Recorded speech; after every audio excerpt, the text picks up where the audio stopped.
And at this hour, all eyes are on Speaker Nancy Pelosi. John, as we've been reporting, she is now safely in Taiwan. Her plane just touching down around 10:44 Eastern, our time, and it is 10:44 p.m. local time there in Taiwan. We brought this to you live here today on Newsmax. Meanwhile, China is increasing its military aggression in the wake of Pelosi's visit.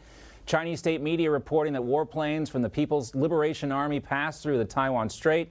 4 U.S. warships, including an aircraft carrier, the USS Ronald Reagan, are also positioned in waters just east of Taiwan. Also coming into us today, Taiwan said the website of its presidential office was hit by overseas cyber attacks, which do appear to be continuing at this hour, according to the Wall Street Journal. And before Pelosi's plane had landed safely in Taipei, hundreds of thousands of people were tracking her, glued to that flight tracking website, Flight Radar 24, following Pelosi's trip, of course, since she left Singapore. Now the House Speaker is making the highest level trip to Taiwan by any U.S. government official since 1997. That was Newt Gingrich. Let's talk about the House Speaker's visit now and welcome in Congresswoman Claudia Tenney. She represents New York's 22nd District. She is a member of the House Foreign Affairs Committee as well. Great to have you with us, Congresswoman. Great to be on. All right, so give us your take on how you think this visit is going so far. Well, she just landed, so she landed safely. And although I find Nancy Pelosi to not only govern as an authoritarian, she abuses power.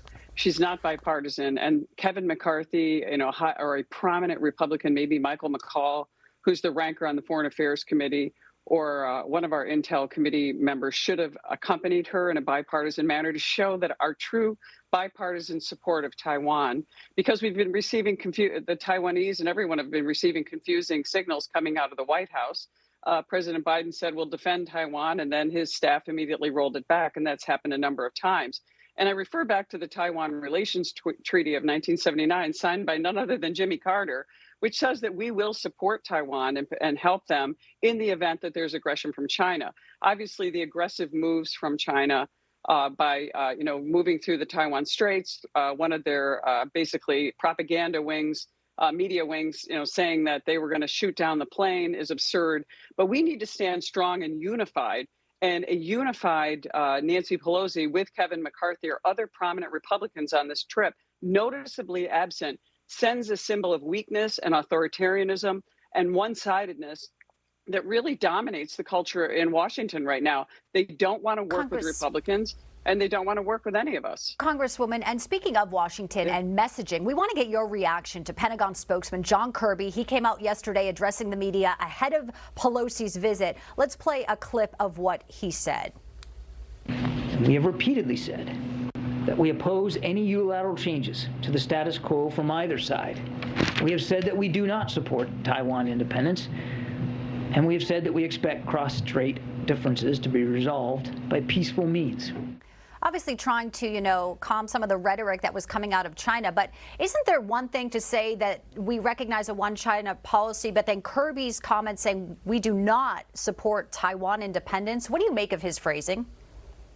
Unfortunately, he looks like he's reading that straight out of the notes. And I know he's an intelligent guy, but we have got to come up with some kind of strategic clarity with Taiwan now. We've had this ambiguous policy. Actually, the policy of ambiguity has been dominating. But right now, Taiwan is vitally important to the United States in terms of their manufacturing, their independence, and they have a government that is democratic, even though they're affiliated with China. We need to recognize that Taiwan needs to maintain its independence. And we just keep backing off. And I think right now, we don't want to obviously provoke any kind of World War III, but at this point, we need to show the Chinese that we're strong and that we're going to stand up. But, we continue to portray weakness and confusion to the Chinese Communist Party, and they're seizing on that, with their ability to get away with threats and using their propaganda outlets to attack us. We wanted to bring in the Secretary of State, too, Anthony Blinken. He responded to some of these Chinese threats of retaliation for Pelosi's visits. Here he is. We are looking for them, in the event she decides to visit, to act responsibly and not to engage in any escalation. Oh, I'm sure China's just shaking in their boots now, Congresswoman. Yeah, well, look, Blinken was the one who met with Xi Jinping in Alaska, and that famous slapdown by Xi Jinping of Blinken, who portrayed weakness right from the start in the very beginning of this administration. So we need to be strong with China. We also have to recognize that they are more than an adversary. They actually are an enemy, and they're using their malign influence all around the world, using their global power with economic strength and manipulating poorer countries. And as we continue to attack our energy industry and not provide ourselves with reliable, sustainable energy solutions, particularly our war on fossil fuels, we're going to continue to be behind the 8 ball. And now the Democrats are talking about investing in China, investing in everything that China is doing is providing us with 80% of our batteries for our solar panels. So all we're doing is empowering them with this only green strategy. We need an all of the above energy strategy, and really to be smart about this, because China's seizing on it. They're taking advantage at every angle they can.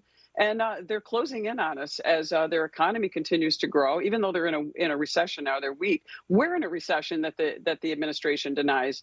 It's really a problem. And the Chinese also see the weakness with Afghanistan. Now, I know the Biden administration is doing a victory lap on killing al-Zawahiri, but look at this guy was sitting on a balcony in the biggest city in an open air place in the middle of Kabul. So we know that the Al-Qaeda network was providing comfort to him. We know the terrorists feel comfortable in Afghanistan. So Biden falsely said, oh, Al-Qaeda is gone. Well, no, it's not. Apparently they're alive and well in Afghanistan, as are numerous other terrorist groups that have now found a safe haven in Afghanistan because of the terrible policy that Joe Biden has employed dealing with Afghanistan, particularly the deaths of 13 service members. But the pullout has been disastrous, and thousands of Afghanis have lost their lives or are in jeopardy right now as we speak because this terror network has taken over. Yeah, still seems too soon, I think, for a lot of people for Joe Biden to claim any kind of success in Afghanistan after what happened last year. And real quickly, back to Pelosi's visit. We do want to ask you about this op-ed. It just dropped at 10:52 a.m. and it is an op-ed in the Washington Post, Congresswoman, that Nancy Pelosi describes why she's leading this delegation to Taiwan. Obviously, coordination between her and the media. You didn't hold back on what you think of Pelosi. Now we broaden it out to about 30 seconds left here with you. What do you think of that media working in her op-ed? Yeah, it's nice to have the Washington Post as your propaganda wing. They're really just wearing the team jersey of the Democrats. It's all planted almost in coordination with the moment she landed in Taiwan. Again, why isn't Kevin McCarthy? Why isn't Michael McCall? Why aren't some of these real key leaders, Michael Turner on our Intel committee, people who are really engaged and really involved in the foreign policy issues? Why aren't they there presenting a united front with Taiwan, which is so needed right now to present herself? But she's an authoritarian. She's just a power abuser. And I'm glad she made it safely. I just wish she had made this bipartisan and sent a good signal from the United States. Great insight. And thank you so much for joining us today with some perspective. Congresswoman Claudia Tenney, as always, we appreciate it. Thank you. Hey guys, it's Rob Carson. With inflation at its highest level in 40 years and interest rates skyrocketing, your retirement plans are in danger. Well, our friends at American Hartford Gold can help show you how to protect your savings and retirement accounts by diversifying your portfolio with physical gold and silver. Yeah. If you call them right now, they have a special offer. They will give you a free gold coin on your first qualifying order. So don't wait. Call now. Here's the number. 866-935-4309. That's 866-935-4309, or text Newsmax to 65532. That's Newsmax to 65532. Thank you.